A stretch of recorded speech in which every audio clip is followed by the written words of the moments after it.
Bien, vamos a 1 Timoteo capítulo 5. 1 Timoteo capítulo 5, el último estudio que vamos a dar de este capítulo y de este tema, de las regulaciones tocante a nuestro trato con los pastores. Así que vamos a leer una vez más los versículos 17 hasta el 25 y luego vamos a tener un momento de oración. Vamos a leer. Los ancianos que gobiernan bien sean tenidos por dignos de doble honor, mayormente los que trabajan en predicar y enseñar, pues la Escritura dice: no pondrás bozal al buey que trilla, y digno es el obrero de su salario. Contra un anciano no admitas acusación, sino con 2 o 3 testigos. A los que persisten en pecar, repréndelos delante de todos, para que los demás también teman. Te encarezco delante de Dios y del Señor Jesucristo y de sus ángeles escogidos, que guardes estas cosas sin prejuicios, no haciendo nada con parcialidad. Y hoy en la mañana estudiaremos estos próximos versículos. No impongas con ligereza las manos a ninguno, ni participes en pecados ajenos. Consérvate puro. Ya no bebas agua, sino usa de un poco de vino, por causa de tu estómago y de tus frecuentes enfermedades. Los pecados de algunos hombres se hacen patentes antes que ellos vengan a juicio, mas a otros se les descubren después. Asimismo se hacen manifiestas las buenas obras, y las que son de otro modo no pueden permanecer ocultas. Cada vez que los cristianos se ocupan en una labor espiritual, normalmente encuentran ciertas dificultades para concentrarse en esa labor. Y lo interesante es que eso no ocurre cuando nos ocupamos en aquellos asuntos que tienen que ver con nuestra vida presente. Y esto ilustra lo que el apóstol Pablo dice en Gálatas capítulo 5, versículo 17. Dice que el deseo de la carne es contra el espíritu, el del espíritu es contra la carne, y estos dos se oponen entre sí para que no hagamos lo que querramos. Nosotros queremos orar o leer la Escritura y nuestra carne inmediatamente comienza a resentirse. Por otro lado, nuestra carne a veces nos quiere arrastrar hacia el pecado, y el Espíritu de Dios comienza a darnos señales de alerta. La carne y el Espíritu, dos principios que hay en nosotros y que se oponen entre sí. Por eso el Señor Jesucristo dijo a los discípulos: orad y velad para que no entréis en tentación, porque el Espíritu a la verdad siempre está dispuesto, y en ese caso es dispuesto a las labores espirituales, pero la carne es débil. La carne es débil. Por ello, cuando venimos al culto a adorar al Señor en el día del Señor y a escuchar su santa palabra, inmediatamente ese principio de debilidad que hay en nosotros comienza a actuar. Muchos pensamientos distrayentes vienen a nuestras mentes, que quieren arrastrarnos para no escuchar la palabra de Dios, para no poner atención a la adoración de su gloria, para que no seamos bendecidos y edificados en el culto de adoración. Y yo estoy seguro que todos ustedes pueden testificar que eso realmente les sucede en el culto de adoración. Esta lucha se va a manifestar en nosotros hasta que lleguemos al cielo y tengamos una mente glorificada. Sin embargo, aún en esta vida presente hay momentos específicos donde ese principio de debilidad que hay en nosotros, que nos impide ocuparnos totalmente en asuntos espirituales, hay momentos, repito, en que ese principio espiritual se manifiesta con más poder. Para ser más exacto, eso ocurre normalmente cuando nosotros estamos atravesando por una dificultad inusual, ya sea interna o externa. Esa dificultad nos abate de tal manera que nos es difícil quitarla de nuestra mente para poder entender lo que el predicador está diciendo. También ocurre cuando nosotros estamos delante de una expectativa de algo importante. Y eso es lo que yo quería traer a colación. Nosotros todos, los dominicanos, estamos ahora mismo viviendo un periodo de muchas expectativas. El miércoles próximo, muchos de nosotros y muchos ciudadanos dominicanos van a ir a las urnas a votar. Y entendemos que eso es importante. Eso es parte de nuestra realidad presente en este momento, y ningún ciudadano dominicano debe abstraerse del hecho de que estamos sumergidos en un periodo electoral. Pero Hay dos cosas que debemos tener en mente en este momento con respecto a este asunto. La primera es que tales expectativas deben ser realistas desde un punto de vista espiritual. Recuerden que estamos diciendo que son las expectativas las que muchas veces distraen nuestra atención. Para poder aplacar este principio en nosotros, debemos entender que tales expectativas con respecto a las elecciones venideras deben ser realistas desde un punto de vista espiritual. ¿Qué queremos decir con eso? Bueno, que todos nosotros iremos a depositar un voto consciente. Iremos a las urnas con la esperanza de que salga electo el candidato que nosotros entendemos que va a ser el mejor para manejar la cosa pública, para el beneficio de todos nosotros como dominicanos.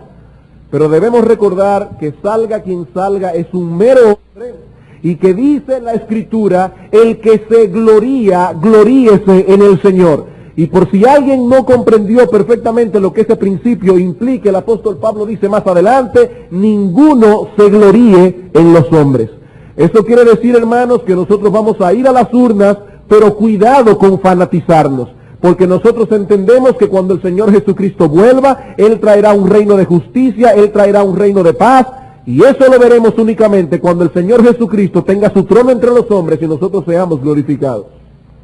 Así que cuidado con tener una expectativa ilusoria con respecto a las elecciones.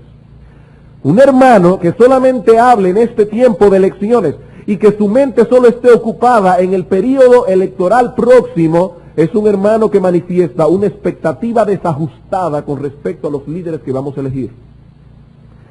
Y en segundo lugar, debemos tener en cuenta, hermanos, que estamos en el culto de adoración al Señor y que hoy específicamente es el día del Señor.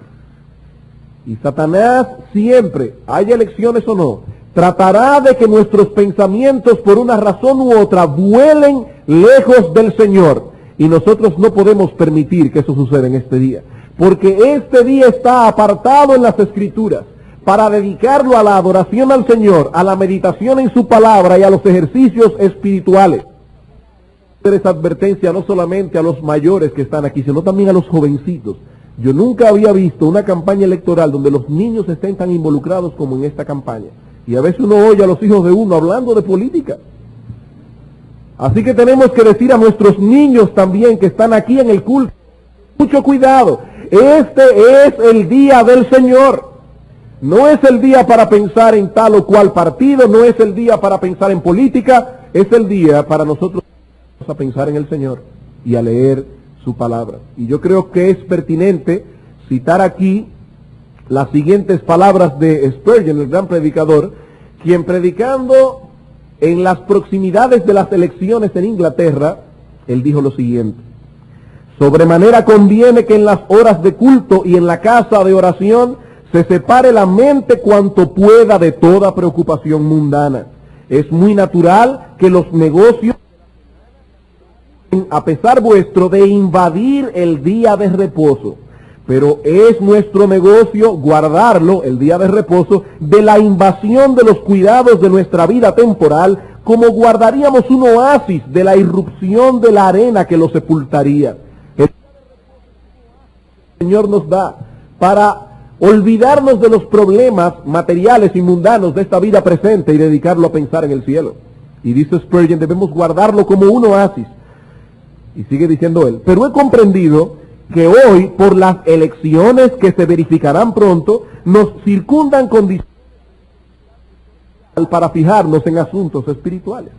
La mayoría de los hombres dan tanta importancia a los asuntos de política que suelen traerlos a la casa de Dios. En estos días se va uno tras aquellos como en tren expreso. Parece que él estaba aquí. Y en vez de trabajar para apartaros de la vía, trataré de que continuéis vuestro viaje caminando con la misma velocidad, pero en otra dirección. Quizá alcance mi habilidad para llevaros a considerar la elección, pero bajo un aspecto algo distinto. Porque él iba a predicar en ese tiempo acerca de la elección que el Señor ha hecho de los creyentes en la eternidad. Y dice él, voy a tratar de que ustedes olviden por un momento las elecciones generales del país y piensen en otra elección, la que el Señor nos ha hecho desde antes de la fundación del mundo. Y providencialmente, hermanos, estas palabras resultan doblemente apropiadas para nosotros en este día. Porque en primer lugar, nosotros también nos encontramos, al igual que Spurgeon en aquella ocasión, a la víspera de un periodo electoral. Y en segundo lugar es apropiada porque hoy también aquí en el culto hablaremos de elecciones. Aunque usando la palabra de Spurgeon, lo haremos bajo un aspecto algo distinto.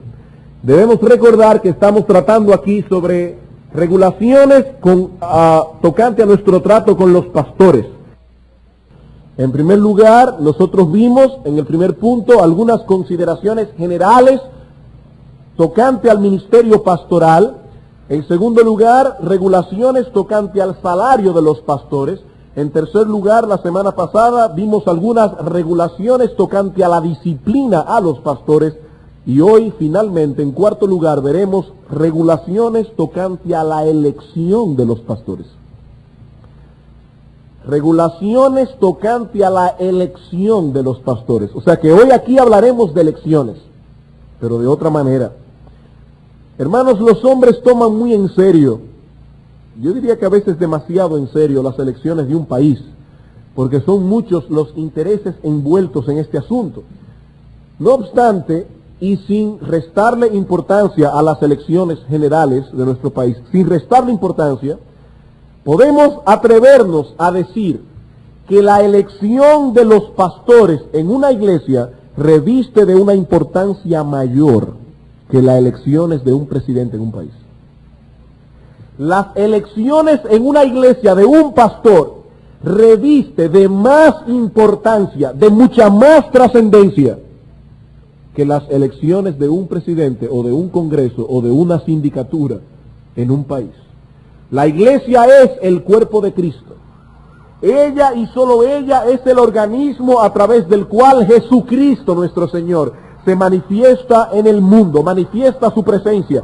Y por lo tanto no existe otra institución sobre la tierra que posea una labor más trascendental que la iglesia de Cristo. No existe sobre la tierra completa una institución, un organismo que tenga una labor más trascendental que la iglesia, ni siquiera el Estado. Si la labor de la iglesia posee tanta trascendencia, ¿cuán importante no será la labor que realizan los hombres que gobiernan la iglesia?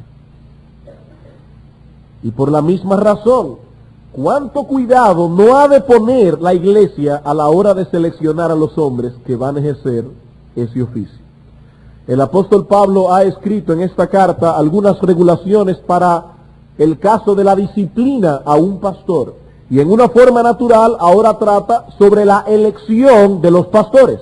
Porque si nosotros queremos evitar el tener que pasar por el trago amargo de tener que disciplinar a un pastor, lo primero que tenemos que hacer es tener cuidado para seleccionarlos. Así que los temas están concatenados el uno con el otro. Y por eso Pablo nos provee básicamente 3 regulaciones que debemos tener en cuenta a la hora de elegir a un pastor, a un nuevo candidato para el ministerio. La primera regulación es que la elección debe ser hecha con el concierto de la iglesia y de los pastores ya constituidos. La elección de un pastor, de un nuevo pastor, debe ser hecha con el concierto de la iglesia, de los miembros de la iglesia y de los pastores que ya fungen como pastores en la iglesia. En un estudio anterior nosotros decíamos que las 2 funciones básicas de los pastores de una iglesia son enseñar y gobernar. En el versículo 17 Pablo dice, los ancianos que gobiernan bien sean tenidos por dignos de doble honor, mayormente, especialmente los que trabajan en predicar y enseñar. Donde quiera que se verifique una sociedad humana, es necesario que haya algún tipo de gobierno para que dicha sociedad pueda funcionar en una forma adecuada. Si no hay un gobierno, lo que habrá es una anarquía. Y en medio de una anarquía, una sociedad no puede funcionar. Bueno, la iglesia también necesita de un gobierno, porque la iglesia es una sociedad de seres humanos. Y la palabra del Señor no nos ha dejado a oscuras con respecto a esa necesidad de la iglesia. Nosotros tenemos en la Biblia muchos principios claramente establecidos con respecto al gobierno de la iglesia. Y la Biblia dice, los pastores deben gobernar la iglesia. Hay algunas personas que se molestan ante ese principio y dicen, no. La iglesia debe ser manejada democráticamente. El gobierno de la iglesia debe ser democrático. Pero nos preguntamos, ¿a qué se refieren estos hermanos cuando dicen que el gobierno de la iglesia debe ser democrático? Porque nuestro país es un país democrático, ¿no es así? Y esa democracia se verifica en el hecho de que cada cierto periodo los dominicanos pueden acudir a las urnas para elegir a un presidente, para elegir a un congreso, para elegir a un aspirante a síndicos, regidores, etcétera. Los dominicanos pueden acudir a las urnas con libertad y echar un voto para elegir libremente a aquellos que van a dirigir los destinos de la nación. Es un país democrático, pero tan pronto nosotros elegimos a un presidente, lo dejamos gobernar. Tan pronto esas personas llegan a una posición de autoridad, nosotros tenemos que dejarlos que ellos desempeñen la autoridad que nosotros democráticamente le hemos delegado. Por eso los reformadores, y hablo de los reformadores de la iglesia, Juan Calvino, Lutero y todo ese grupo, más bien acostumbraban a decir que el gobierno de la iglesia debe ser una mezcla de democracia con aristocracia. ¿Y qué significa eso?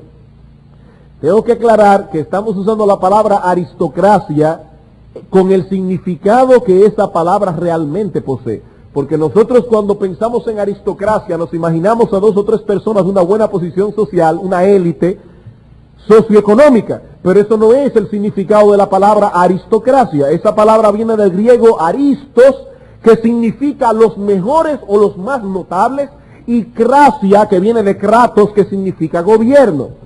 Por lo tanto, aristocracia es el gobierno de los más notables. En ese sentido, el gobierno de la iglesia es democrático porque la iglesia tiene voz y voto, se involucra en la elección de sus líderes. Pero es aristocrático porque una vez elegidos estos hombres, y uso la palabra en plural porque ya dijimos que la iglesia debe ser gobernada por una pluralidad de pastores, una vez estos hombres en plural son elegidos, entonces ellos guían, dirigen, gobiernan al pueblo de Dios a la luz de lo que Dios mismo nos dice en su palabra.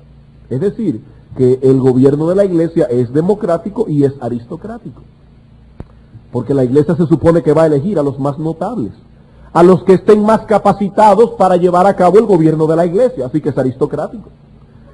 En ese sentido, hermanos, la autoridad de un pastor es limitada, en muchos sentidos. Es limitada.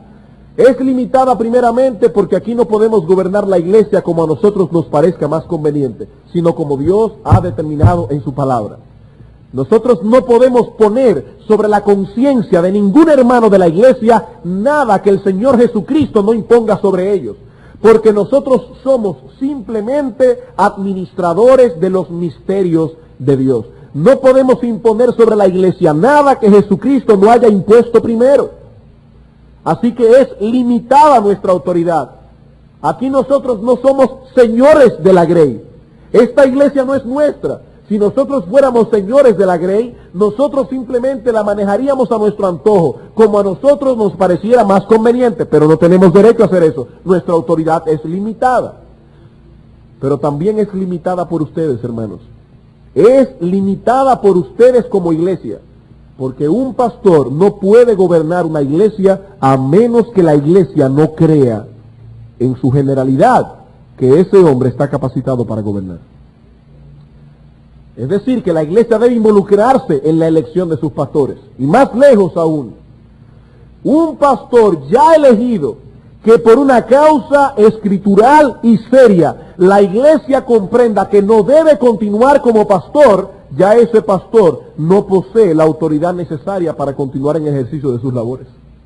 Es decir, que los pastores son pastores por el consenso de la iglesia y continúan siendo pastores por el mismo consenso. En ese sentido, el gobierno es democrático. Nosotros vemos en varios textos de la Escritura cómo la iglesia debe involucrarse en la elección de sus líderes. Por ejemplo, en Hechos capítulo 6, cuando surgió un problema con las viudas de la iglesia que estaban siendo desatendidas, sobre todo la de las partes de los griegos, dice que los apóstoles reunieron a todos los hermanos de la iglesia y dijeron: hermanos, no es justo que nosotros dejemos de predicar la palabra del Señor para dedicarnos a servir a las mesas. Buscad pues entre vosotros a 7 varones llenos del Espíritu Santo, llenos de sabiduría, a quienes encarguemos de esta labor. Y dice la Escritura que los hermanos buscaron de entre ellos a 7 hermanos, que por cierto todos tenían nombres griegos. Es decir, que ellos eligieron a 7 griegos para tratar el problema de las viudas griegas que eran desatendidas. Eso fue sabio de parte de los apóstoles. La iglesia se involucró en la elección de sus líderes.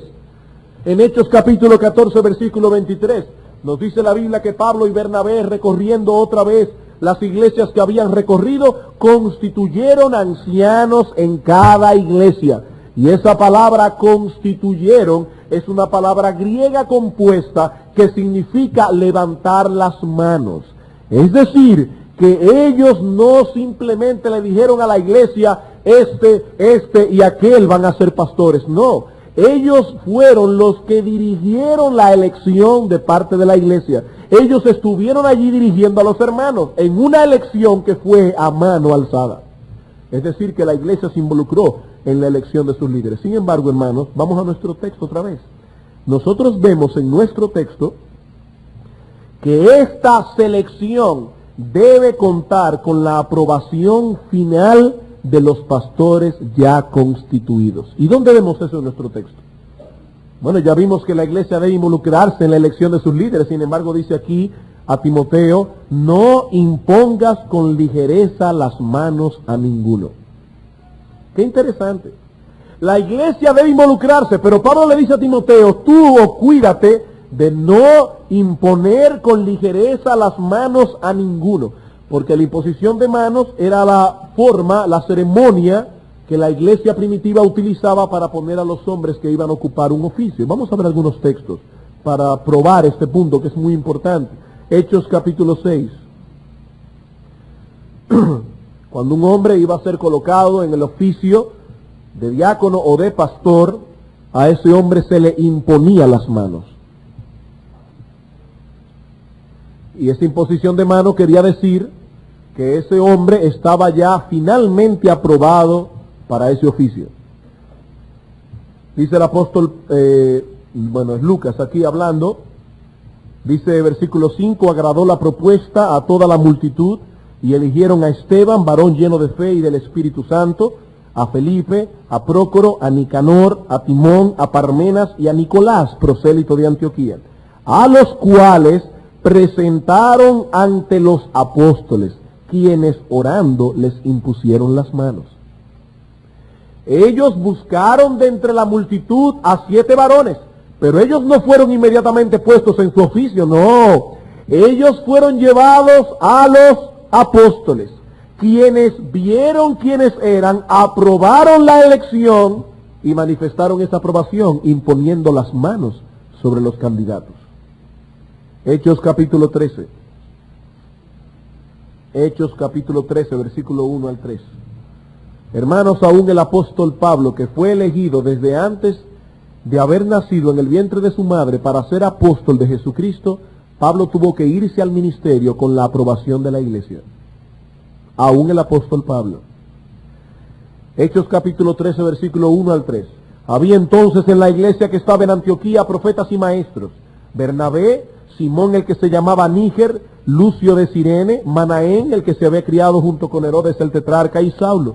Ministrando estos al Señor y ayunando, dijo el Espíritu Santo: apartadme a Bernabé y a Saulo para la obra que los he llamado. Entonces, habiendo ayunado y orado, le impusieron las manos y los despidieron. Qué interesante. El Espíritu Santo no vino a Pablo y a Bernabé y le dijo: váyanse a la obra ministerial, ustedes son misioneros. No, ellos tenían que contar con la aprobación de la iglesia, y esa aprobación fue manifestada porque el presbiterio de esa iglesia, los pastores que ya estaban gobernando esa iglesia, impusieron las manos sobre Pablo y Bernabé. ¿Y cómo sabemos que fueron los pastores? y que no fue toda la iglesia. La iglesia de Antioquía era grandísima, era imposible que todos le impusieran las manos, lo hubieran matado. Fue el presbiterio, como vemos más adelante en 1 Timoteo.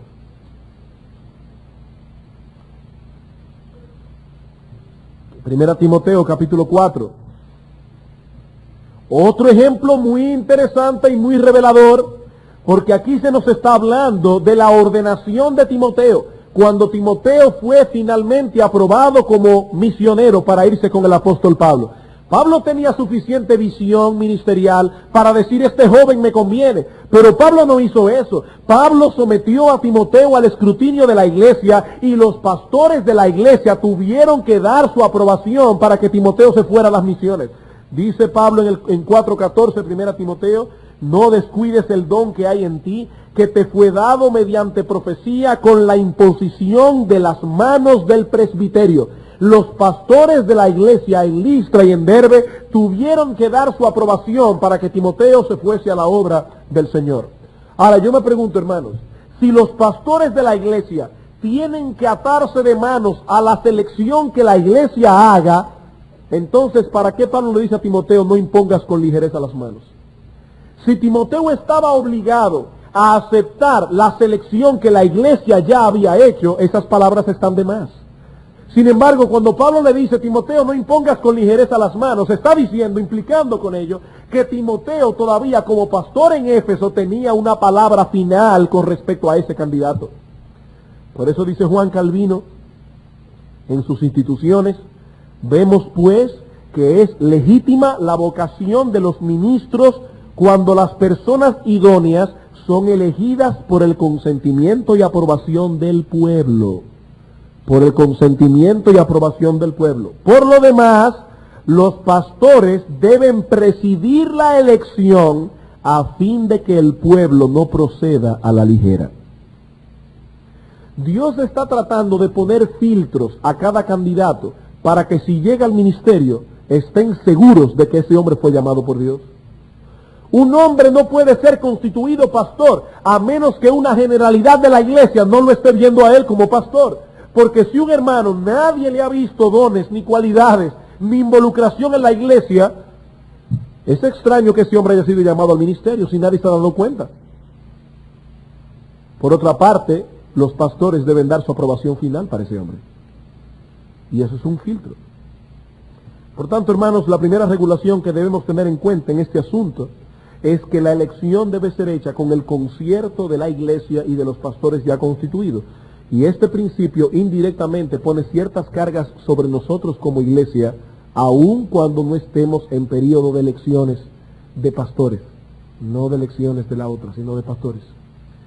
Por ejemplo, si este principio es real, y vemos en la Biblia que sí lo es, esto presupone que los miembros de una iglesia deben conocerse e involucrarse unos con otros. Lo presupone.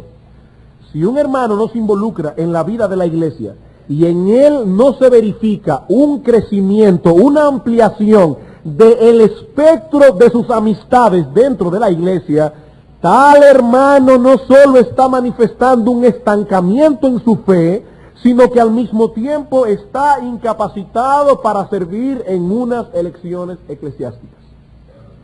Cuando llamen a elegir a un pastor o a un diácono, ese hermano que prácticamente no conoce a nadie en la iglesia no estará capacitado para dar un nombre en una forma sabia. Por tanto, si Dios está diciendo que la iglesia debe involucrarse en la selección de sus líderes, es porque Dios entiende que la iglesia es una familia. Es porque Dios entiende que en la iglesia los hermanos deben conocerse unos a otros. Es porque Dios entiende que esto no es un asunto de temperamento. Hay personas que dicen, tú sabes que yo soy una persona un poco retraída. Hermanos, es que eso no depende de esto. Esto no depende del temperamento. Estamos hablando de que la iglesia del Señor es una familia, de que los hermanos deben conocerse unos a otros, para que a la hora de tener que apuntar y señalar hombres que van a servir de líderes en la iglesia, tú sepas a quién seleccionar. Por otra parte, este principio también presupone que Dios generalmente ha de llamar a los líderes de una iglesia del seno mismo de esa iglesia. Y digo generalmente porque hay ciertos momentos en que este principio no se aplica, no podemos entrar en eso ahora, pero generalmente los líderes de una iglesia saldrán de la misma iglesia. Eso quiere decir, hermanos, que los líderes que esta iglesia necesita están aquí sentados. Los líderes que nuestra congregación necesita están aquí sentados. No hay necesidad de importarlos. Eso no solamente es incorrecto bíblicamente, sino que no hay necesidad tampoco. No hay necesidad. Esos líderes están aquí. Por tanto, cada hermano tiene la responsabilidad de luchar por eliminar de su vida todo aquello que pueda ser un obstáculo para que Dios lo use a capacidad. Cada hermano de la iglesia tiene la responsabilidad de luchar por eliminar todo obstáculo que pueda haber en su vida para que Dios lo use a capacidad, a la vez que debe luchar por desarrollar el carácter que Dios toma en cuenta a la hora de señalar a un creyente para algún oficio en su iglesia. Y uso a propósito la palabra carácter y no capacidad como palabra final, porque muchos de nosotros somos tentados a comenzar por donde Dios termina en este asunto. Nosotros primeramente vemos la capacidad del hombre y entonces nos preguntamos, ¿pero él tendrá el carácter necesario para servir en la iglesia? No, hermanos, nosotros primeramente tenemos que ver el carácter de ese hombre y luego sus capacidades, porque eso es lo que hace Pablo en 1 Timoteo capítulo 3. Cuando Pablo dice, el obispo debe ser irreprensible, marido de una sola mujer, sobrio, prudente, decoroso, hospedador, apto para enseñar, no dado al vino, no pendenciero, no codicioso de ganancias deshonestas, etcétera, etcétera. Pablo está pensando en el carácter de ese hombre, no en sus capacidades. Porque un hombre puede tener muchas capacidades, pero si su carácter lo descalifica para el ministerio, no debe ser colocado en el oficio pastoral. Déjame hacer una aclaración con respecto a esto. Yo no estoy diciendo que los creyentes deben buscar puestos dentro de la iglesia. Digo esto para que nadie se ponga ahora a promover candidatura para el año que viene, como va a haber elección a final de año. No, eso no es lo que estamos diciendo. Eso es pecaminoso. De lo que estamos hablando aquí es que debemos estar dispuestos y preparados para ser usados por el Señor cuando Él lo crea conveniente y en el lugar que Él lo cree conveniente. Si Dios nunca me llama para ser pastor, amén. Si nunca me llama para ser diácono, amén. Pero que no haya en mí obstáculos que puedan impedir a Dios trabajar en mi vida y colocarme en uno de esos oficios cuando Él lo crea conveniente. Porque los líderes de una iglesia van a salir del seno mismo de la iglesia. Y en tercer lugar, este principio que acabamos de mencionar, de que la elección debe ser hecha con el concierto de la iglesia y de los pastores, presupone que existe una relación armoniosa entre los miembros de la iglesia y los pastores de la misma. Debe haber una relación armoniosa. Los pastores no deben ser dictadores de la grey. Ellos no son señores de la grey. Ellos más bien deben ser sensibles a la voz de los hermanos en este asunto de la elección. Ellos no deben imponer a un candidato, ni tampoco deben manipular a la iglesia para que se fije en ese candidato. Y hay muchas formas de manipular a una iglesia. Los pastores no deben hacer eso. Ellos deben ser sensibles y dejar que la iglesia hable.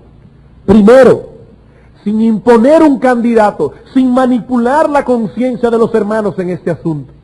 Pero por otra parte, la iglesia, para que este principio funcione, debe confiar no solamente en el juicio de los pastores, sino también en la motivación de ellos. Oh, pero yo señalé a tal candidato y no salió. Bueno, hermano, usted confía en que los pastores tienen que haber tenido una buena razón para no poner a ese hermano en este momento en el ministerio pastoral o en el ministerio de diácono. Entonces, este principio solamente funciona cuando la iglesia y los pastores trabajan armoniosamente. Cuando la iglesia se le deja hablar, pero cuando la iglesia confía en el sano juicio de sus pastores, que son los que tendrán una palabra final con respecto a este asunto. Y una nota aquí adicional, y estoy pensando en los nuevos creyentes de nuestra iglesia. Muchas veces se dice que cada iglesia es independiente. De hecho, a los evangélicos nos acusan de que nosotros somos una iglesia muy dividida. Y es cierto que muchas veces en el seno de iglesias evangélicas ocurren divisiones. Pero yo creo que más bien el problema ocurre en que muchas personas de la calle confunden independencia con división. Ellos ven, por ejemplo, que la iglesia católica es una estructura monolítica. La iglesia católica es una sola, aparentemente. Ella tiene a una cabeza visible que es el Papa, al cual están sujetos todos los cardenales, todos los obispos, todos los monseñores, todos los sacerdotes y todos los feligreses católicos del mundo. Pero nosotros creemos que cada iglesia cristiana es independiente la una de la otra. Las iglesias pueden tener una buena comunión, como nosotros tenemos comunión con muchas iglesias aquí en el país y fuera del país. Pero cada iglesia es independiente. Ahora bien, si a ti te preguntaran, hermano, demuéstrame eso bíblicamente, ¿cómo tú demostrarías que ese principio es correcto? Bueno, usando el argumento que acabamos de decir en este momento. Si cada iglesia es soberana en la elección de sus pastores, eso quiere decir que no existe ningún organismo que esté por encima de una iglesia local, que pueda imponer sobre esa iglesia a ningún candidato. Y si eso es cierto, es porque cada iglesia es independiente, cada iglesia es soberana, cada iglesia debe decidir sus asuntos internos como a ellos como iglesia les parezca más conveniente y más bíblico. Y eso demuestra, hermanos, que cada iglesia cristiana es independiente una de otra, aunque haya una dependencia de amor y de hermandad entre las iglesias cristianas de la misma doctrina. Por eso quiero decir esto públicamente, sobre todo en este momento. Nosotros como iglesia no estamos de acuerdo en esas alianzas evangélicas que quieren llevar propuestas al Estado como evangélicos, diciendo nosotros queremos decir que la Junta Central Electoral debe hacer esto o aquello. Y no estamos de acuerdo por dos razones. En primer lugar, porque no es la vocación de la iglesia meterse con el Estado. A nosotros no nos gusta que el Estado se meta con la iglesia. Nosotros no podemos permitir que el Estado dominicano rija aquí cuándo son los cultos, a qué hora y cómo lo vamos a hacer. Eso es parte de nuestra libertad de conciencia y podemos adorar al Señor como a nosotros nos parezca más conveniente. Ah, bien, si no queremos que el Estado se meta con la iglesia, que la iglesia no se meta con el Estado, que son dos esferas distintas. Por eso no estamos de acuerdo. Y no estamos de acuerdo porque no existe en el país ningún grupo de evangélico que pueda decir nosotros somos representantes de los evangélicos en República Dominicana. ¿Por qué? Porque cada iglesia es independiente. Aquí ninguna iglesia puede levantar una bandera y decir somos los representantes de los evangélicos aquí. Ninguna iglesia ni ningún grupo de iglesias. Cada iglesia es independiente. Bien, hermanos. Vemos entonces, en primer lugar, que la primera regulación que debemos tener en cuenta a la hora de elegir un pastor es que esta debe ser hecha con el concierto de la iglesia y de los pastores ya constituidos. En segundo lugar, la elección debe ser hecha en el marco de la solemnidad y seriedad que el caso amerita. La elección debe ser hecha en el marco de la solemnidad y seriedad que el caso amerita. Hermanos, yo creo que una de las cosas más terribles que tiene la iglesia cristiana en el día de hoy es que hay un montón de hombres que están sirviendo como pastores en las iglesias que no deberían estar ahí. Pastores a quienes el Señor no los ha llamado. Y nos preguntamos, ¿cómo llegaron esos hombres a ese lugar? Llegaron por la ligereza de alguien. Ustedes pueden estar seguros de eso. Llegaron por la ligereza de alguien. La elección de un pastor debe ser hecha en el marco de la seriedad y solemnidad que el caso amerita. Y hay dos ideas en nuestros textos que apuntan a esa dirección. La primera es que Pablo dice a Timoteo, no impongas con ligereza las manos a ninguno. La palabra ligereza que Pablo usa aquí, podemos traducirla apresuradamente. Da la idea de algo que se hace sin tomar el tiempo necesario para ponderarlo con cuidado. Por ejemplo, muchas veces, y cuando digo muchas veces, créanme que son muchas veces, Muchas veces llegan a la iglesia hermanos que se acaban de convertir y desde el principio de su vida cristiana muestran un potencial enorme para servirle al Señor. Se le nota un ánimo tremendo. Incluso ellos hasta hablan de que quieren dedicar su vida entera al ministerio, que ya no quieren seguir en su profesión. Y si están en la universidad, dice, ya hasta me cae mal tener que ir a estudiar, yo quiero dedicarme al ministerio. Si esa iglesia está a falta de líderes, puede caer en la tentación de apresurarse y tomar a este joven creyente antes de tiempo. No sin razón el apóstol Pablo dice que una de las cualificaciones que debe tener un pastor es que no debe ser un neófito. Es decir, no debe ser un recién convertido. No sea que envaneciéndose calle en la condenación del diablo. El pastor no debe ser un neófito, no debe ser un nuevo creyente. Debe ser un hombre maduro en su fe. Inclusive debe ser un hombre maduro como hombre. Maduro como ser humano. Este apresuramiento puede ser fatal para esa persona. Y por otra parte, puede darse el caso de un hermano que ya tiene mucho tiempo en la iglesia. Él ya es un hermano reconocido y externamente él parece ser un buen candidato para el ministerio. Y ya muchos hermanos han puesto sus ojos en ese candidato. Si alguien pasa por afuera va a pensar que aquí estamos haciendo un meeting o algo. Como veremos en un momento, aún en ese caso de que sea un hermano de mucho tiempo en la fe, este candidato debe ser examinado minuciosamente antes de ser llamado a servir como ministro. ¿Saben por qué? Porque si somos ligeros imponiendo las manos, seremos culpables delante de Dios de cualquier falta que ese pastor cometa en el ejercicio de su ministerio pastoral. Por eso Pablo dice, no impongas con ligereza las manos a ninguno, ni participes en pecados ajenos. Lo que Pablo está diciendo es, si pones ligeramente las manos sobre un candidato, Timoteo, y resulta que más tarde ese candidato resulta ser un falso maestro, como habían en la iglesia de Éfeso, o cae en alguna inmoralidad, o en alguna falta que lo descalifique como pastor, tú vas a ser partícipe del pecado de ese pastor. Por eso Pablo dice, no impongas con ligereza las manos, ni participes en pecados ajenos. Consérvate puro. Timoteo debía conservarse puro en todas las áreas de su vida, porque de no ser así, ¿qué calidad moral tendría Timoteo para decir, yo no voy a imponer las manos sobre este o sobre aquel candidato si él tiene las mismas faltas? ¿Cómo Timoteo, suponiendo que sea un individuo desordenado, ligero, no estudia mucho la escritura, cómo él puede decir, bueno, yo creo que tal candidato no puede ser pastor porque él es un ligero y no es un individuo muy estudioso, pero él tiene la misma falta? Por eso dice Pablo, Timoteo, consérvate puro. Porque de otra manera, ¿qué calidad moral también tendría él para disciplinar o reprender a un pastor que cometa una falta que él mismo está cometiendo? Y en medio de este consejo personal que Pablo da a Timoteo, él inserta una nota personal también aquí.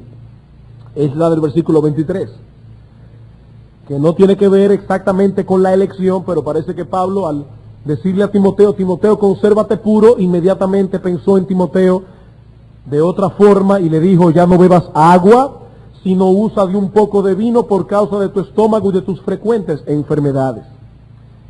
No tenemos el tiempo aquí para ampliar mucho este asunto, pero brevemente podemos decir que parece que Timoteo era un abstemio total. Es decir, que Timoteo, para cuidar su testimonio, había decidido beber agua únicamente y no beber nada de vino, para que nadie lo acuse de ser un bebedor.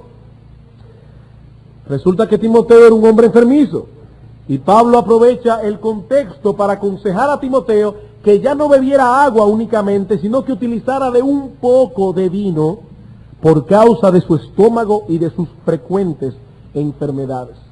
Como ustedes recuerdan, la salud de Timoteo era precaria y el agua en aquellos tiempos distaba mucho de ser agua potable.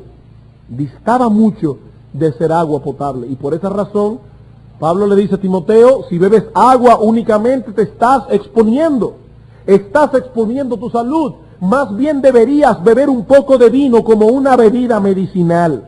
Dice Hendrickson, con el fin de ayudar a Timoteo a vencer sus problemas estomacales y otras enfermedades colaterales que parecen haberlo estado afectando con frecuencia y en forma grave, Pablo le aconseja que deje de ser un bebedor de agua en forma exclusiva. Calvino decía en su comentario que si Pablo hubiese escrito eso en este tiempo, le hubiera tenido que decir a algunas personas, ya no bebas vino únicamente, sino que usa un poco de agua. Pero en el caso de Timoteo era contrario. Dice Hendrickson, Timoteo debe usar un poco de vino, no mucho, sino un poco de vino. Eso le iba a hacer bien físicamente. Y Hendrickson añade, Pablo aquí está hablando del vino como medicina, no como bebida. Es importante esto porque ese texto no puede ser usado para más de lo que el texto dice. Pablo no le dice a Timoteo, mira Timoteo, para no ofender a ciertas personas de la clase alta de Éfeso que a veces te invitan a un brindis, bebe con ellos, no te preocupes que vas a hacer un mal testimonio. Eso no es lo que Pablo dice. Pablo está diciéndole a Timoteo, Timoteo como medicina, bebe un poco de vino, como medicina, no como bebida social. Hermanos, Dios nos ha dado un cuerpo físico por medio del cual vamos a servirle a Él, es nuestro instrumento para servirle al Señor. Y sin llegar hasta el punto de hacer un culto al cuerpo, como algunas personas que viven tan preocupadas por su salud, que es casi un culto que le hacen al cuerpo, son hipocondríacos, pero sin llegar al punto de ser hipocondríacos ni de hacerle un culto al cuerpo, nosotros debemos cuidar nuestros cuerpos físicos. Porque con Él es que vamos a servirle al Señor. Y esto debería ser notado sobre todo por algunas personas que dicen que ir al médico y usar medicinas es una falta de fe. No, hermanos, eso no es una falta de fe. Es correcto que si usted se siente mal, vaya a un médico. Y si el médico le receta una medicina, lea la posología y luego tómesela. Porque los medicamentos hacen bien por un lado y hacen daño por el otro. Pero lo correcto es que nosotros cuidemos realmente nuestros cuerpos, que cuidemos nuestros cuerpos. Eso es lo que Dios nos manda en su palabra. Ahora vamos a retomar, volviendo atrás el tema que habíamos iniciado. Estamos diciendo que Pablo quiere poner una carga sobre la conciencia de Timoteo acerca de la seriedad y la solemnidad que implica la elección de un pastor. Y primero le dice, no impongas con ligereza las manos. En segundo lugar, le dice, elígelo con imposición de manos precisamente. Y ya hemos visto que la imposición de manos era la ceremonia que usaban los hermanos de la iglesia primitiva cuando querían poner a un oficial como líder en la iglesia. Esa imposición de manos simbolizaba por un lado que tal persona era apartada para un oficio santo, porque los israelitas acostumbraban imponer las manos sobre aquellas cosas o aquellas personas que presentaban a Dios para consagrarlo o bendecirlo. Y por otro lado, esa imposición de mano manifestaba la aprobación de los pastores que ya estaban pastoreando en la iglesia sobre este candidato al ministerio. Es decir, hermanos, que esta ceremonia es útil tanto para la iglesia como para el nuevo pastor. Es útil para la iglesia porque cuando ella ve que un individuo ha sido elegido con todas estas ceremonias y que ha sido tomado en cuenta cada detalle que dice Pablo aquí, y que este hombre es llamado al frente y que se le impone las manos, la conciencia de la iglesia es impactada con la solemnidad de la manera en que Dios aparta a un hombre para el ministerio. Dios está de esa forma confirmando públicamente el llamamiento de un hombre para servirle en el ministerio pastoral. Delante de su pueblo, Dios está apartando a ese hombre para un oficio de suprema importancia y lo está invistiendo de autoridad para ello. Y por el otro lado, el nuevo candidato que es presentado delante de toda la iglesia y sobre el cual se está imponiendo las manos, es impactado en su conciencia para entender que de ahí en adelante él ya no se pertenece a sí mismo. Él ha sido apartado para el servicio del Señor y para el servicio de su iglesia. ¡Qué solemne es esto! Finalmente, y en una forma más breve, veamos la tercera regulación. Hemos visto en primer lugar que la elección debe ser hecha con el concierto de la iglesia y de los pastores ya constituidos. En segundo lugar, que debe ser hecho en el marco de la solemnidad y seriedad que el caso amerita. En tercer lugar, y más brevemente, La elección debe ser hecha en el contexto de un cuidadoso escrutinio. La elección debe ser hecha en el contexto de un cuidadoso escrutinio. Versículo 24 y 25. Los pecados de algunos hombres se hacen patentes antes que ellos vengan a juicio, mas a otros se les descubren después. Asimismo se hacen manifiestas las buenas obras, y las que son de otra manera no pueden permanecer ocultas. Esta regulación se deriva, hermanos, lógicamente de todo lo que hemos dicho ya. Si la elección de un pastor es algo tan serio, si la elección de un pastor es algo tan trascendental, y debe ser hecho con tanta solemnidad y con tanta seriedad, entonces debe ser hecho en el marco de un cuidadoso escrutinio. Pablo dice aquí en el versículo 24 que hay algunos hombres cuya incapacidad para el ministerio pastoral es tan obvia que sería ridículo pensar en ellos para el ministerio. Dice Pablo, los pecados de algunos hombres se hacen patentes antes que ellos vengan a juicio, es decir, antes de que ellos pasen por ese escrutinio.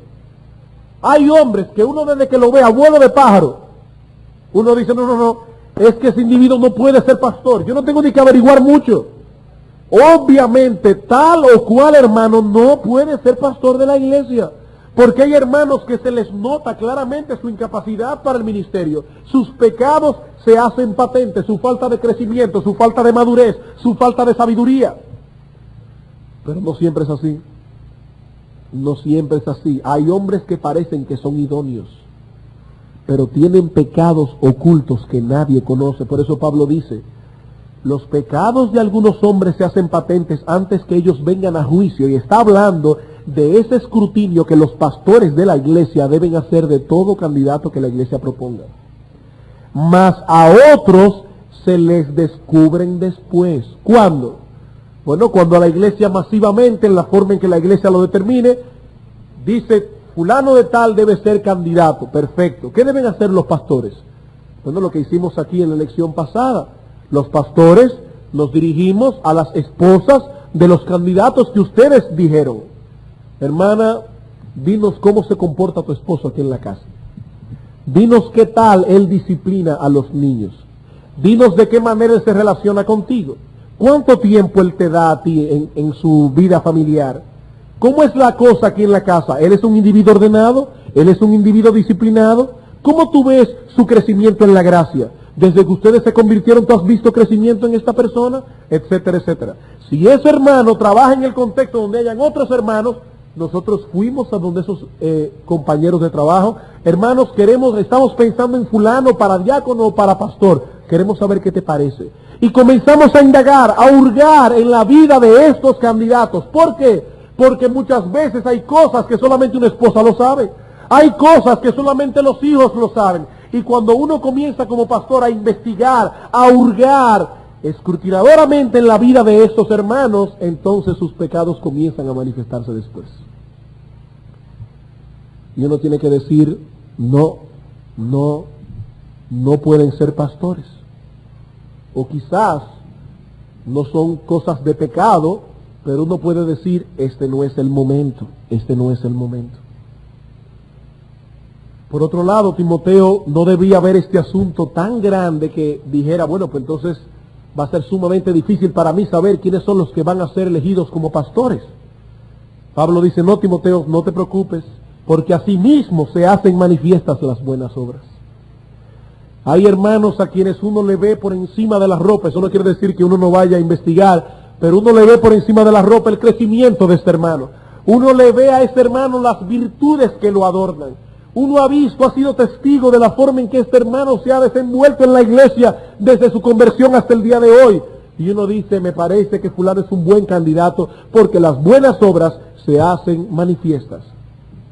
Pero ¿y qué pasa con un hermano que quizás por su forma de ser, él no brilla mucho en la iglesia?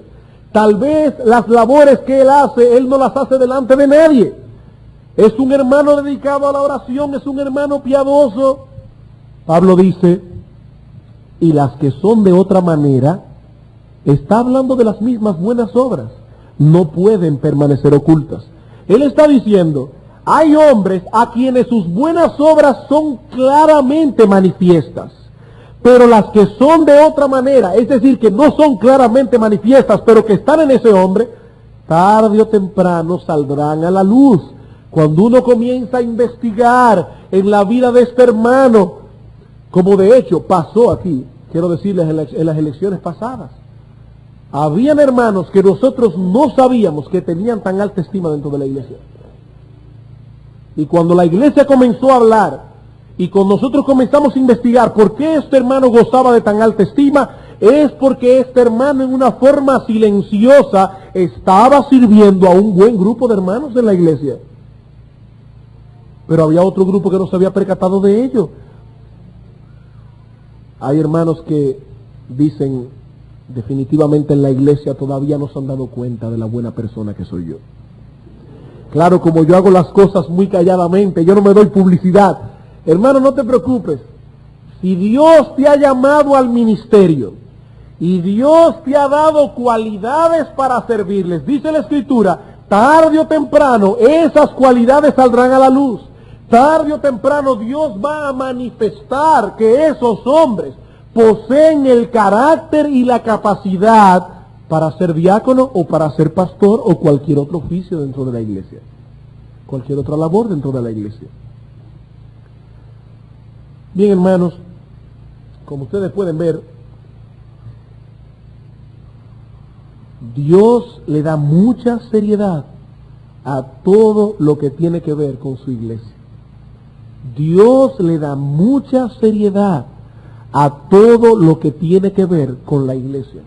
En 1 Timoteo capítulo 3, versículos 14 y 15, un texto que ya estudiamos antes, cuando Pablo escribe su carta a Timoteo, Pablo tenía la esperanza de que él pronto iba a ver a Timoteo cara a cara, pero no estaba seguro. Y para no arriesgarse de que estas directrices que él quería dar a su hijo en la fe llegasen a destiempo, Pablo dice, esto te escribo, aunque tengo la esperanza de ir pronto a verte. ¿Para qué? Para que si tardo, sepas cómo debes conducirte en la casa de Dios, que es la iglesia del Dios viviente, columna y baluarte de la verdad. Pablo está pensando aquí, hermanos, no en la iglesia universal, como hemos dicho otras veces.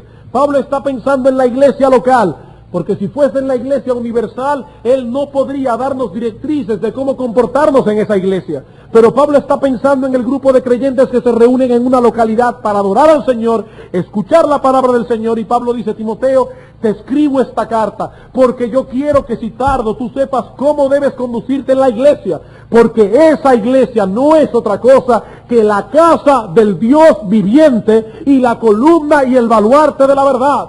Es decir, la iglesia como cuerpo, cuando se reúne a adorar al Señor, es el santuario divino donde Dios en una forma majestuosa manifiesta su gloria delante de su pueblo. Y Dios está diciendo aquí en su palabra a todo pastor y a todo miembro de una iglesia, cuidado con la manera en que ustedes manejan los asuntos que conciernen a mi iglesia, porque es el santuario del Dios viviente y es columna y baluarte de la verdad divina. Hermanos, mucho cuidado con la iglesia del Señor. Cada cosa que se hace en la iglesia debe ser ponderada con mucho cuidado en oración delante del Señor, porque esto es un asunto serio. Pablo no quiere que ninguna persona llegue a ser pastor hasta que no pase por muchos filtros. Pablo primero, o Dios, el Espíritu Santo, inspirando a Pablo, quiere en primer lugar que la iglesia dé su voz. Que la iglesia diga mayoritariamente, sí, esta persona puede ser un candidato al ministerio. Pero Dios quiere que entonces los pastores de esa iglesia comiencen a hurgar en la vida de ese individuo. Dios quiere que nosotros comencemos a hacer un juicio escrutinador en todas las áreas de la vida de ese hombre, en su vida familiar, en su vida laboral, en su vida espiritual. Y entonces, y solo entonces, llamar a ese hombre delante de toda la iglesia y en una forma solemne, imponer las manos sobre ese hombre y decir, nosotros estamos de acuerdo en que este hombre puede servirle a Dios en el santo y sagrado oficio del ministerio pastoral. Y yo me pregunto, hermanos, ¿das tú a la iglesia la misma importancia que Dios le da? ¿Cuánta importancia le da Dios a la iglesia? ¿Le das tú a la iglesia la misma importancia que Dios le da? ¿Tomas tú las cosas que conciernen a la iglesia con la misma seriedad que Dios lo hace? El venir al culto de la iglesia del Señor, el servir al Señor en la medida de tus capacidades, el orar por sus líderes para que Dios utilice a esos pobres miserables en su debilidad para llevar hacia adelante la iglesia del Señor. Yo quisiera saber cuántos hermanos, claro, una pregunta que se van a hacer en lo personal, cuando aquí hubo elecciones de pastores en la iglesia, lo tomaron tan en serio como han tomado tan en serio la elección de nuestro presidente, de nuestro futuro presidente. ¿Cuántos tenían todas sus neuronas pensando en ese asunto? ¿Cuántos tenían sus rodillas peladas orando al Señor porque Dios eligiera en su iglesia al hombre o a los hombres más idóneos? ¿Cuántos en sus conversaciones solamente hablaban de eso? ¿Cuántos manifestaban una verdadera preocupación porque querían que su iglesia fuese manejada por hombres santos, por hombres piadosos, que manifiesten el carácter apropiado para servir al Señor en ese ministerio? ¿Cuántos?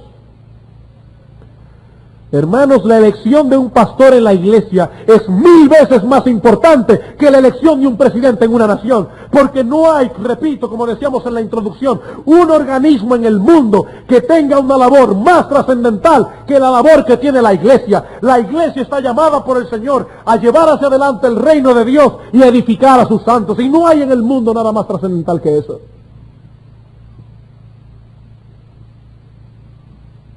No existe nada en el mundo más trascendental que eso. Y podemos hacer otro tipo de pregunta. Hermano, ¿qué tanto estás ampliando tú tu involucración en la vida y ministerio de nuestra iglesia? ¿Qué tanto te estás involucrando tú en la vida de los hermanos? ¿Cuántas nuevas amistades dentro de la misma iglesia tú estás comenzando a conocer y a servir? Vamos a suponer que mañana llamásemos a la iglesia a una elección de líderes. ¿Sabrías tú por quién votar? ¿Sabrías tú a quién proponer para la iglesia para ser diácono o para ser pastor? ¿O tú no tendrías ni idea porque no conoces a los hermanos de la iglesia? Y una pregunta más crucial aún, hermanos, varones, a los hermanos varones de la iglesia. Si mañana llamásemos a una elección de líderes, ¿cuántos hermanos de la iglesia pensarían en ti? ¿Cuántos hermanos de la iglesia pensarían en ti?